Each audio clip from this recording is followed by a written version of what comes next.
Welcome to this special edition of Orioles on the Verge. This is Zach Spedden, joined as always by Bob Phelan and Nick Stevens. And we are coming to you right after the announcement that the Orioles have acquired Corbin Burnes from the Milwaukee Brewers in exchange for DL Hall, Joey Ortiz, and the 34th overall pick in this year's draft. With this move, the Orioles land their ace as Burnes, who finished 8th in National League Cy Young Award voting last year, has been one of the best pitchers in baseball over the last several years, and he won the Cy Young Award in 2021. There's a lot to get into with this move, which we're going to discuss tonight. One thing to note, the Orioles are acquiring Burnes in his final year before he hits free agency, but they clearly get the guy who's going to pitch at the top of their rotation this year and get themselves a bona fide ace that makes them a lot stronger going into 2024. So, Bob, I'll start with you, and we'll kind of break down each component of this deal throughout this episode. But just your reaction to the Orioles getting their ace, and their ace being Corbin Burnes. Well, it's going to be hard to put in words. I mean, we did wait like an hour or two before we went live here to kind of breathe a little bit, get ourselves together, make sure there weren't any extra details that come out. But obviously, extremely excited, extremely happy. Mixed emotions because we're huge fans of DL Hall. We're huge fans of Joey Ortiz. Obviously, lose a comp pick for this organization is not like easy to let go either. We know that as far as Elias company, but just to get a bona fide ace, someone who's won the Cy Young, opening day starter. I was just telling you guys before we hopped on here, Burnes, Bradish, Rodriguez, for some reason sounds a little bit better than Bradish, Rodriguez Means. No offense to John Means, it just does. This pushes down everyone a slot. God, he's got great playoff experience. I think he's got an ERA around the mid twos in his career in the playoffs. So, yeah, I think this is amazing. What a couple days in Birdland, get a new owner and then immediately trade for an ace. And it's like we were saying, Dylan Cease seems inevitable, but knowing Mike Elias, it's just going to probably be something that comes out of nowhere. And while obviously Burnes was on the radar as far as a trade candidate, it seemed like they were going to hold on to him, at least going into the season. And, well, here we go. Mr. Rubenstein said, go ahead and pull the trigger, Mike, and let's see if he signs an extension. I was kind of hoping that would be the next news that trickled out, but there's still time for that. Very excited. Very, very excited. I still don't even know what to say. I don't even know what to do. I really don't. Like it's literally like I don't know what to do with my hands. How are we supposed to act when something like this happens? Like we're trying to sit here and process this and make sure everything's good to go before we hop on. And I'm stunned, to be honest. Yeah, is this real? Great name, Nick. I don't think it is real. And we just recorded. I don't even think I've changed my clothes since we recorded last night. I don't even. I'm trying to put all these thoughts together here. Like you make this deal. Go back to yesterday when we were recording, and I said I'm hesitant. Right, this new ownership. I'm hesitant. It's not going to change this fall season. What the fuck was I thinking about? Like we're gonna just put the explicit tag on this because Mike Elias is a goddamn wizard. This is unbelievable that you traded one prospect, and we can talk about these guys they traded. We can go into detail more. But you traded one prospect and a draft pick, F them picks. LA Rams style, F them picks. Who cares? One prospect for Corbin freaking Burnes. Like, I have no other words. I really don't know what else to say. As an immediate reaction, that's my immediate reaction. Holy crap, this is amazing. For the record, we're 100 episodes into this show, and this will be the first time we put the explicit label on one of our episodes, so it's worth it. Remember, it was Corbin Burnes. Real quick, Nick, what did you tell me Jim Bowden's predicted trade package would have to be for the Orioles to get Corbin Burnes coming into the offseason? Yeah, shout out to I've seen this on Twitter. Somebody tweeted at us, and I got to find it again. Back in November, Jim Bowden said I'm quoting here, a package consisting of Kobe Mayo, DL Hall, Chase McDermott, and outfielder Dylan Beavers would probably come close to landing Corbin Burnes. Okay, Jim. Yeah. Mike Elias doesn't miss when he trades these types of things. And I guess he can buy as well as he can sell because, goodness gracious, we still have plenty of bullets left if we need someone at the trade deadline. With Burnes, I'm surprised not because I didn't think Burnes was a target, but because the Brewers have not been acting like a team that was going to trade its ace this offseason. In fact, just last week, they signed Rhys Hoskins to a 2-year contract, which is not a team-altering move, but nonetheless, you add a veteran who can make your lineup a little bit better on a 2-year major league deal. So Burnes, by this point, had dropped off my radar entirely. But for the Orioles to get him for what I think is a very reasonable return for a guy who's only under contract for 1 more year is great, especially when you consider this. And there's been some analysis pointing to Burnes' numbers last year as maybe being pedestrian compared to what he had done in the last 2 years. But number one, he was significantly better in the second half last year. The ERA over a full run lower down the stretch compared to the first half, 3.94 ERA compared to a 2.71 ERA in the second half. Secondly, the innings total, 193 and 2/3 innings pitched after coming off a 202 and 2/3 innings pitched total the year before. The Orioles don't have a guy in their rotation right now that you can pencil in for probably 185 innings, let alone 190. So he brings value right there. Bob touched on this. He's got postseason experience. He's pitched well in the postseason. And when you look at the data, it all points to Corbin Burnes still being a very, very good pitcher.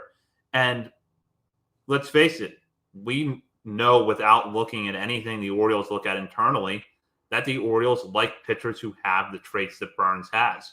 Some smart people in this industry have pointed out the lines between Kyle Bradish and Corbin Burnes. Those guys actually have some parallels, but Burnes' stuff is a little bit better. And that holds true. So I really do think that the Orioles got their guy in this case. Yeah, absolutely. And, it's kind of funny. I think it's been said in the past, Dean Kramer and Kyle Bradish, like they look up to Corbin Burnes, like they modeled their game off of Corbin Burnes. And now here he comes in as a veteran, still only 29 years old. So if the Orioles did want to extend him for 3 or 4 years or 5 years, what have you, very feasible to do so. But at least for 2024, guaranteed, Kyle Bradish and Dean Kramer are going to be able to sit in the same locker room and really just pick his brain. You got to think that's only going to make them better, especially Bradish, who's coming off such an electric year. And listening to Rates and Barrels with Eno Saris talking about he thinks there's still a little bit there that Bradish can do to like tick up even more and continue that success. And I think having Corbin Burnes around is definitely going to enable that as much as possible. And yeah, I think seems like a good clubhouse presence. I know probably a little disgruntled. Maybe that explains the rough start to 2023 after that arbitration case. I know there was some bad feelings between him and the Brewers after that. So yeah, not really concerned.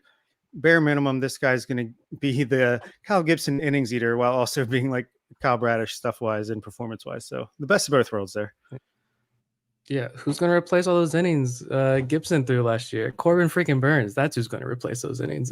Plus some. Yeah, I had written off Corbin Burnes too as a potential target just because like we were so focused on Cease because that seemed like the obvious one because the White Sox, like they're not doing anything this year. They're not doing anything next year. But this Brewers team, like Zach mentioned, they just signed Rhys Hoskins, who I think could have a tremendous season, bounce back. The ACL injury, he should be ready for opening day. But you got a good young Jackson Chourio, one of the top prospects in baseball. Garrett Mitchell, Sal Frelick, Christian Yelich rebounded well last year. Like William Contreras, they got a great catcher behind the plate, at least offensively. Like I really like this lineup. They're in a super weak division. Like that's easily for the taking. And now you trade away your ace. I don't understand it either. I'm fine with it. But now your rotation is Freddie Peralta, Wade Miley, Colin Ray, Joe Ross, and DL Hall, according to Roster Resource. Like, fine. I'm fine with this.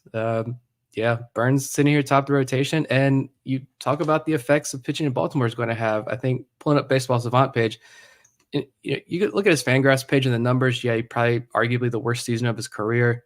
Still a 3.5 WAR pitcher. Projection systems are still looking at like a 4 WAR pitcher next year. But if you look at the Baseball Savant page, like it's not, don't look at it like next to your wife or partner. Like this, it's not safe for work image, the Baseball Savant page. And the home runs, pitching in Camden Yards, I think was the second lowest Park, 18 home runs. Yeah, estimated 18 home runs allowed at Camden Yards, which I'm losing the page here and look at the other ballparks. But it was only PNC Park. That was it. So it's going to be huge. This is I don't even have to look at the data or numbers. It's Corbin Burnes. We know he is a true ace of this staff. And you mentioned Rates and Barrels. Yeah, I binged because it's pitcher week on Rates and Barrels. So I binged all 3 starting pitching episodes this afternoon.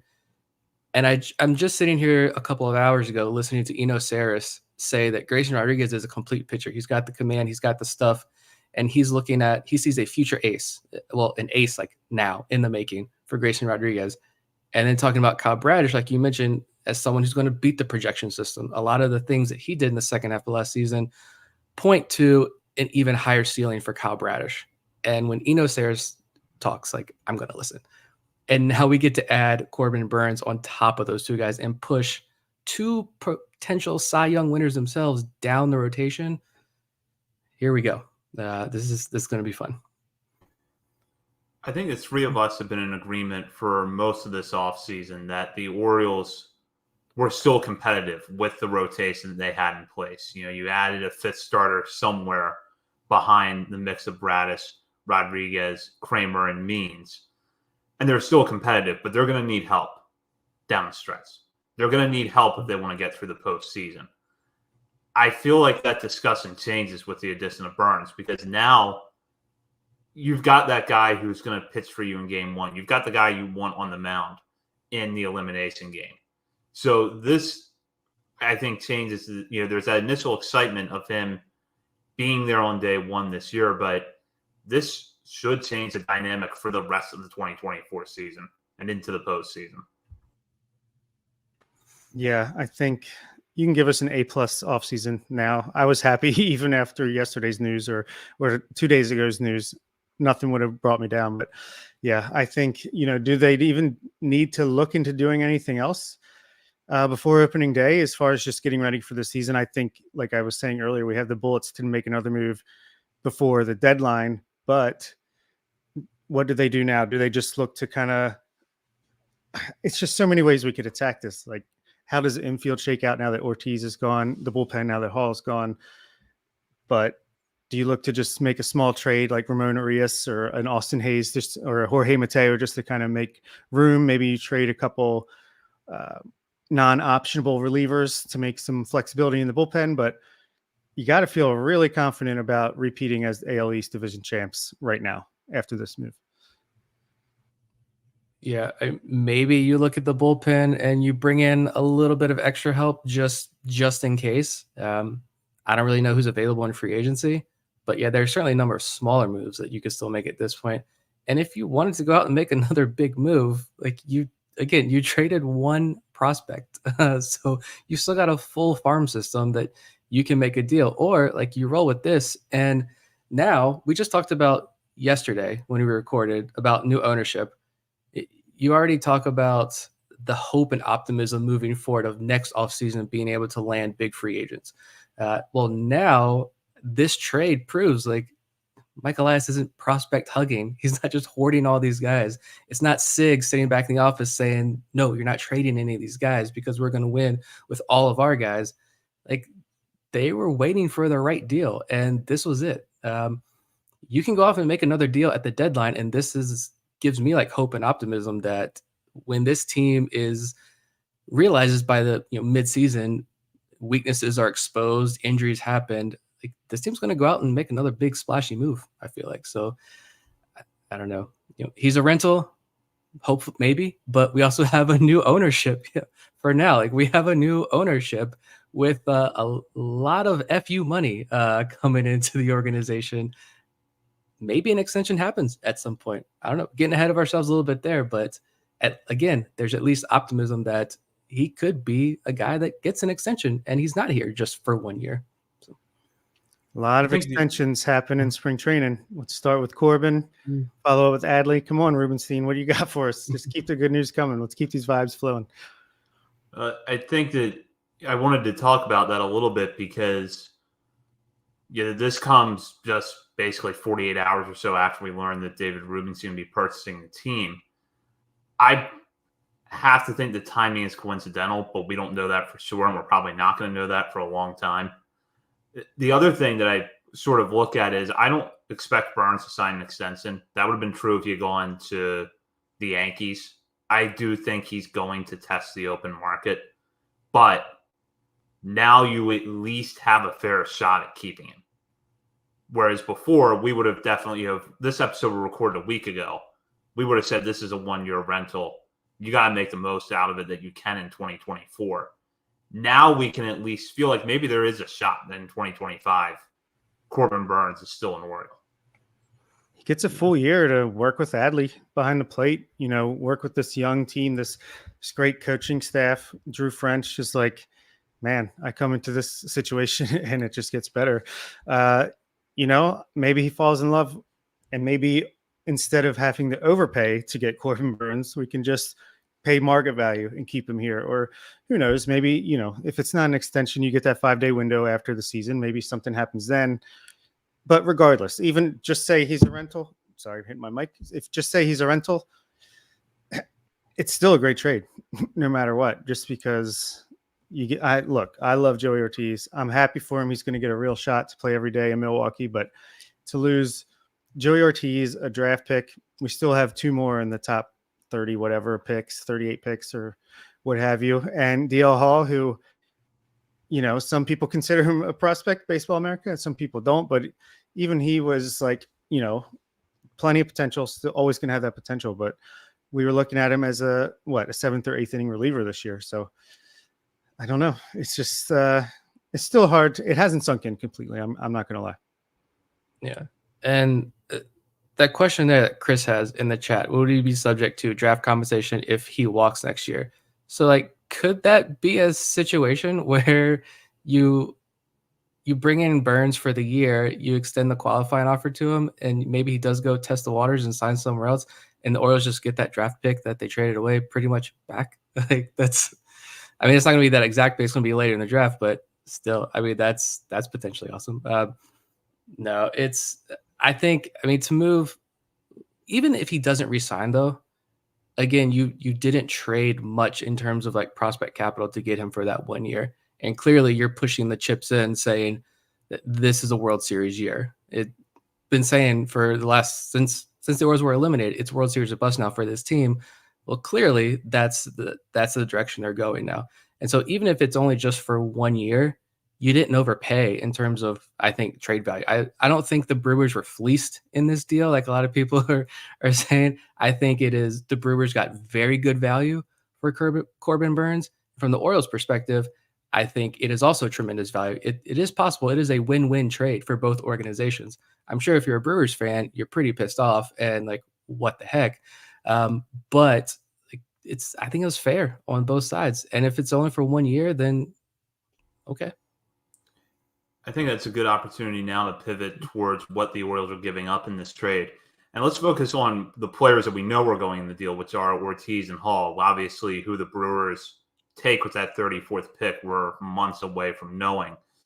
I'll start with Hall because I think that that's the one where maybe some Orioles fans are like, I love this trade, but I hate to see Hall go. And it could be because they still were holding out hope that he could develop into a frontline starter. Maybe it brings back memories of trading some guys that the Orioles have dealt over the years to see them flourish elsewhere. Or maybe, as I know someone pointed out here in the comments, you've created a hole in the back end of the bullpen. So let's just kind of look at that. Really, any angle here. I'll start with you, Nick, because I know that you've been pretty vocal this offseason in saying you think DL Hall is a reliever. And it's time to turn the page and focus on that. Knowing that there is a lot of ceiling there, how do you feel about him going in this trade? I'm fine with it, to be honest.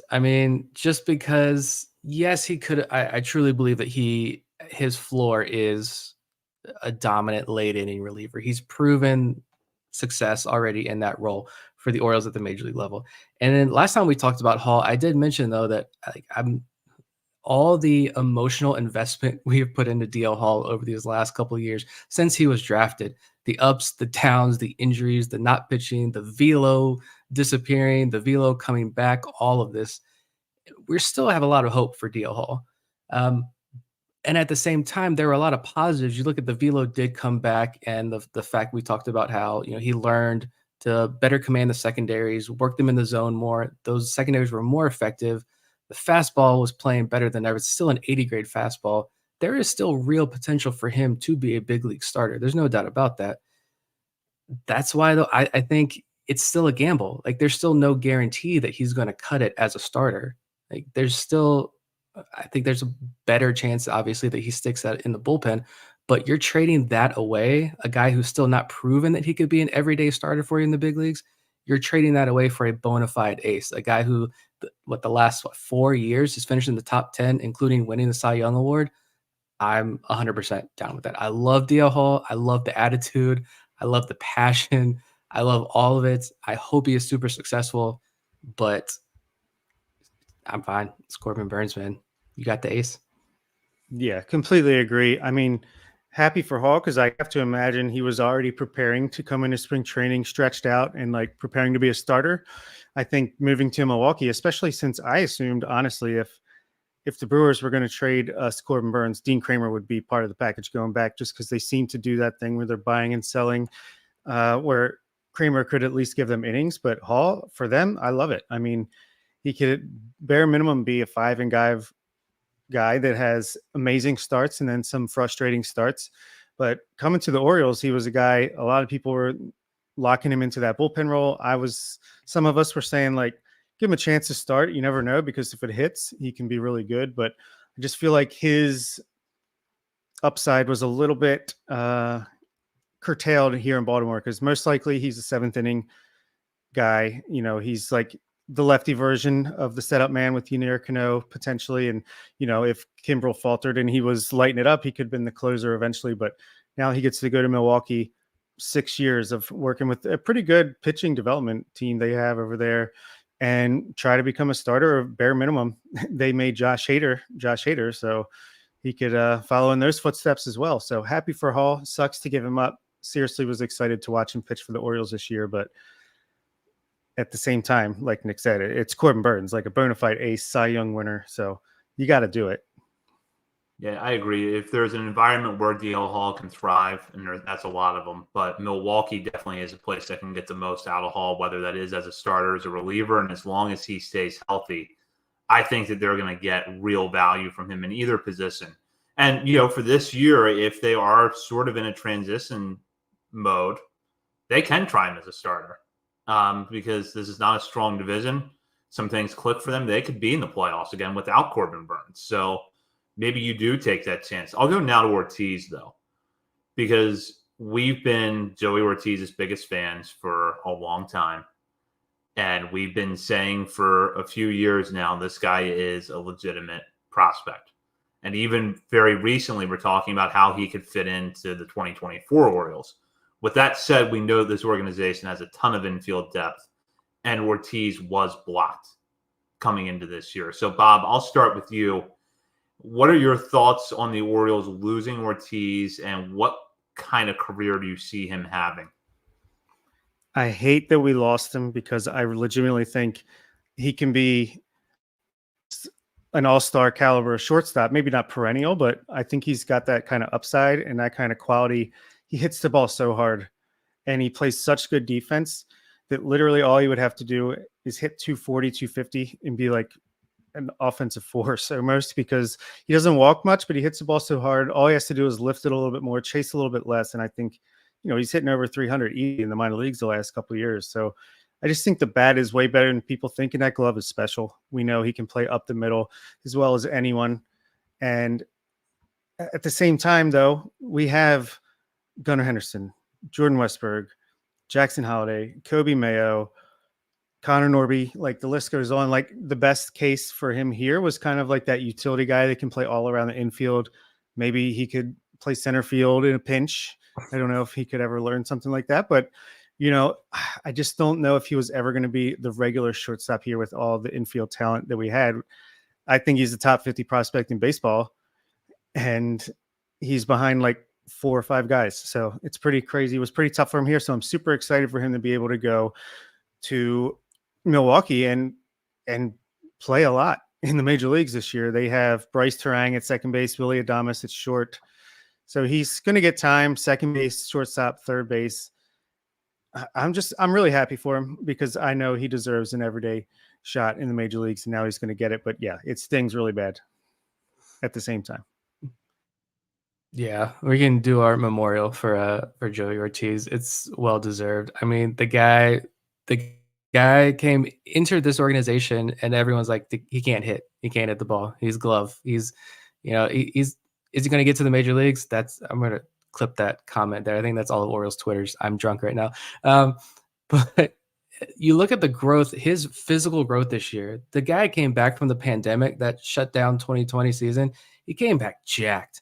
And we had Matt Blood on the show. He talked about how he was meticulous. Joey Ortiz was just meticulous about every single thing he put into his body this year to make sure he was at peak physical condition and really put a ton of work into developing that bat, and it paid off. Yeah, there's, like Bob mentioned, there are some holes in the swing, some flaws he can work on, and he is getting older, but at the same time, like, he's had the injuries, he had the pandemic season. I still think he's got a tremendous major league career ahead of him. We'll see if the Brewers keep Willie Adames. I don't know Willie Adames defensively, like if he's going to be the guy you roll out at shortstop or not. Not familiar with his game. But regardless, you've got a guy who's versatile enough in Joey Ortiz who can play multiple positions for you around the infield. And I think this roster is pretty wide open for him to get plenty of playing time. This Brewers team, just highlighted the pitching staff there.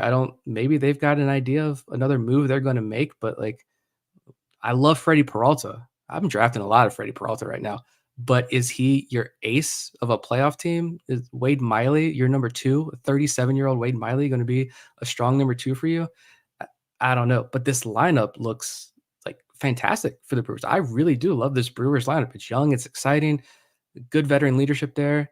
And Joey Ortiz could be a tremendous asset to this organization. So I wish Joey all the best. Just like Del Hernandez, I'm going to be watching a ton of Oakland A's games this season. I'm going to be tuning into Brewers games as well to watch Joey and watch DL Hall.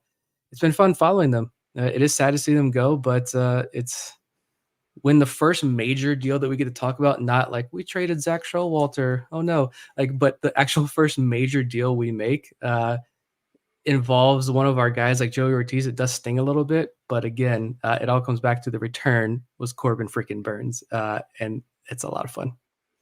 Yeah, and wouldn't be surprised, like you said, if Willie Adames gets traded. I think Ken Rosenthal tweeted out that Devin Williams might now be on the table as far as looking to see what they could get for him.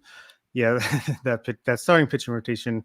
I think DL Hall's going to make the rotation after just looking at the roster resource there. But yeah, Joey Ortiz, going to miss you, but I'm going to love wearing your DH Gate Brewers jersey while I'm watching you on MLB TV this year too. So, yeah, I don't think that it would be a hot take to say that Ortiz may end up having a better career between him and Hall, just because it is that really high floor, really high floor player with what you're going to get out of his shortstop defense.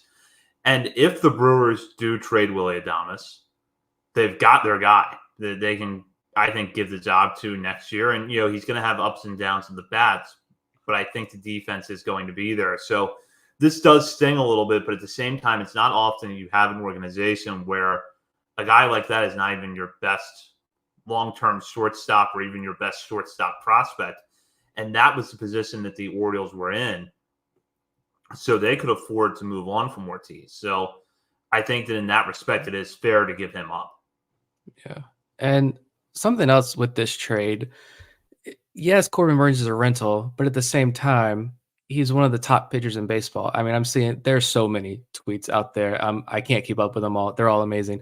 But, the numbers of breaking him down, just picking some of the stats last year from Burnes and comparing him to the rest of baseball. I think Eno's projected him as like the number 2 pitcher in baseball this coming up season. Like, that's unbelievable. So I think what this trade also speaks to is that we haven't been overvaluing these Orioles prospects. People like Joey Ortiz. Is Joey Ortiz really that good of a prospect? He did help you net Corbin Burnes. Now, I do think though, the thing that we're kind of overlooking here, the draft pick that's involved. I think that's huge. aspect to this deal that I think the Brewers are super excited to get.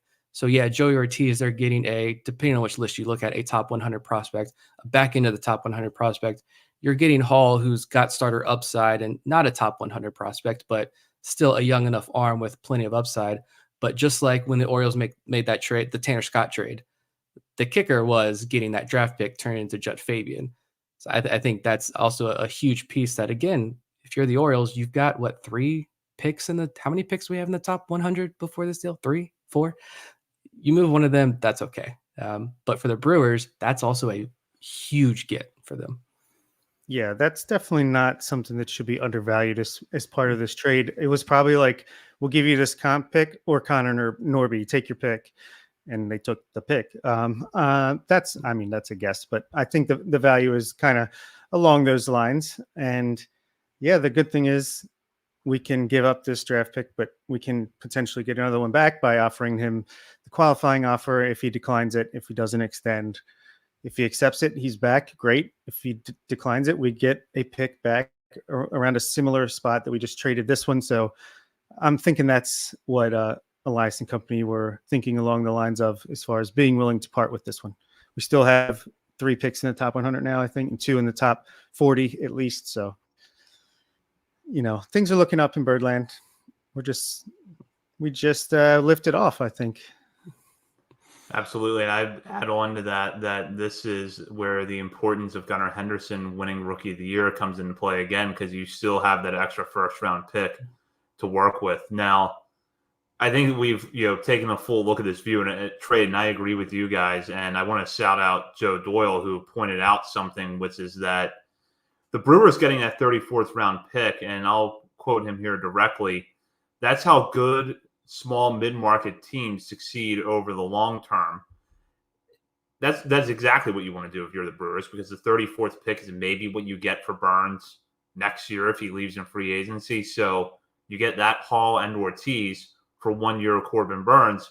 And as we've kind of pointed out tonight, still have a decent team left without him. That helps, even if it does sting right now for Brewers fans, which I'm sure it does. But turning our attention back to the Orioles for a minute here, we'll have a lot of time over the next couple of weeks to pick apart how the rest of the roster is going to look. And, my hunch is that there could be another move before we come back on the air next week that's worth breaking down. But what's the one sort of ripple effect that the two of you are interested in, whether it's the bullpen, the infield depth without Ortiz, maybe even the pitching depth at AAA? What's sort of the burning question in your mind after this trade? For me personally, it's like I was saying before, is first, based off of this trade, it's the bullpen, because I think Hall was supposed to be a big part of that. And he was one of the few guys that did have options. So maybe do they sign a Ryan Brazier type of guy now that Cole Irvin could be switched down a little bit to a left-handed swingman in that bullpen? Maybe like there's a small signing or trade for a guy in the bullpen that's not like a big name like a Devin Williams, but just a guy that's really valuable, really solid. Maybe something like that. And then I'm just, as far as going into spring training, like I said, I'm just curious. Yeah, trading Ortiz does clear up a little bit in the infield, where I think now you're definitely going to have at least one of Mateo and Urias on that opening day roster. Just as a bench guy, I'm assuming it's Mateo. Do they find a home for Ramon Urias and or Austin Hayes now that we're probably going to keep Kowser and Kjerstad around? So unless there's just another big pitching trade lined up, which I doubt it at this point, not right now. Like, there's still things and ways to reshape the roster and fits in where they should.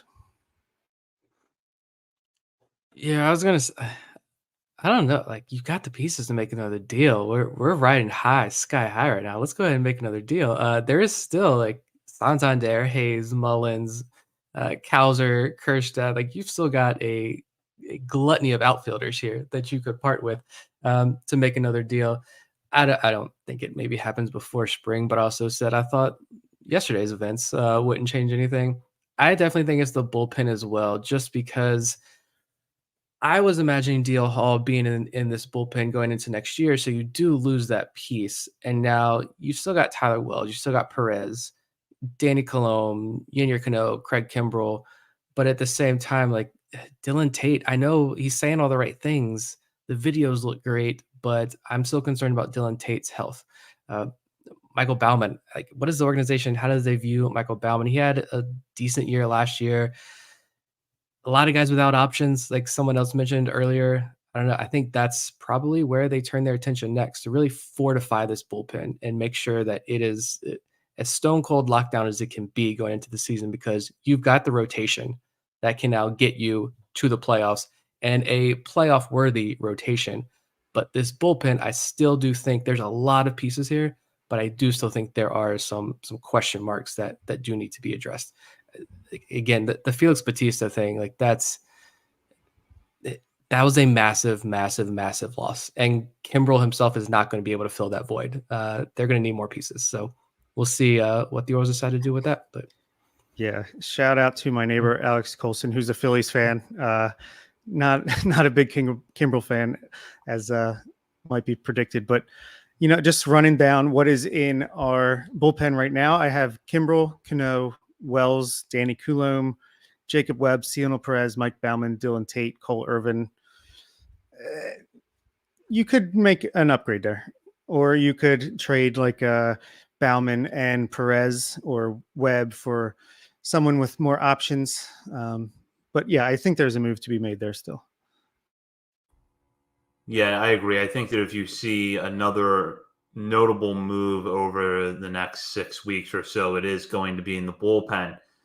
Losing DL Hall does hurt, and it hurts for a lot of the reasons that I talked about in a recent episode, and one of them being that I saw him as maybe an insurance policy in case things didn't go well with Craig Kimbrel this year. But if there's an area of the roster that I'm confident that this regime can fill with even a minor move, it's the bullpen.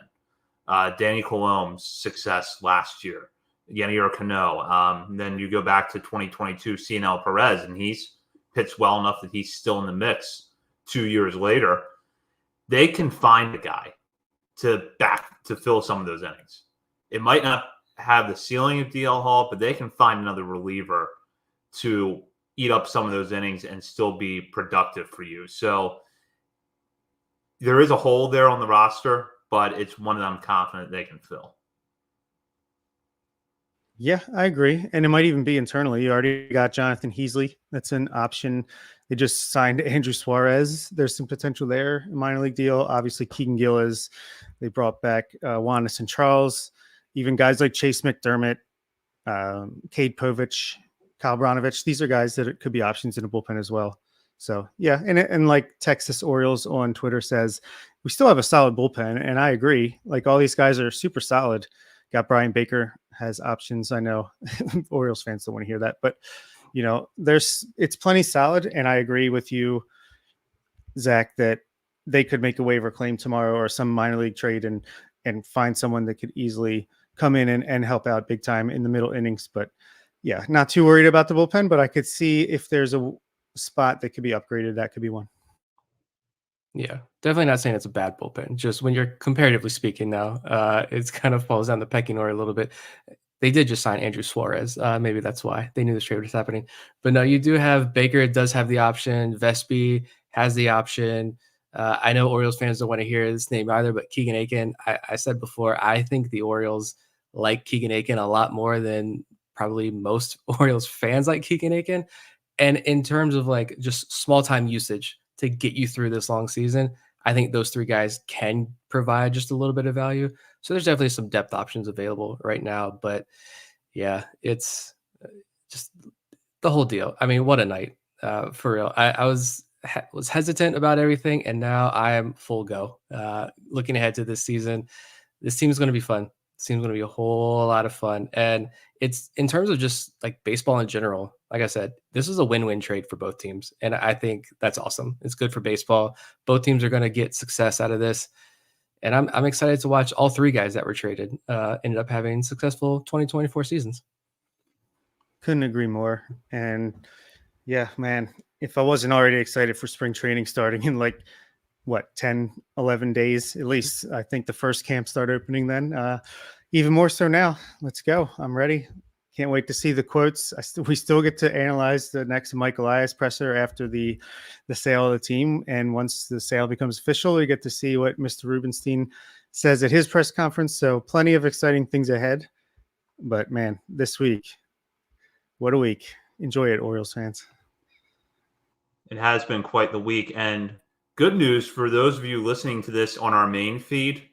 There's another episode dropping this week because we recorded one on Wednesday night that's still relevant because we talked about a bunch of players who were not part of this trade. We didn't talk about Corbin Burnes being the opening day starter for the Brewers. So all of that content is still good to go, and we will be releasing that episode this week. In the meantime, you can check us out on any of our social media channels, including Facebook, Instagram, Threads, X, TikTok. We're also over at Substack, OriolesOnTheVerge.substack.com, and at Patreon, where you can sign up right now for as little as $3 a month to become part of our community, and at the $5 and $10 levels, have access to our daily countdown of top 50 prospects. We're just coming up on the top 25 now. You are not need to make a change there. That. Oh, that's true. We are going to have to make a change. So we're going to actually have a 51st prospect enter the list here soon. You're not going to want to miss that. For Bob Phelan and Nick Stevens, this is Zach Spedden. You've been listening to Orioles on the Verge, part of the Believe Podcast Network.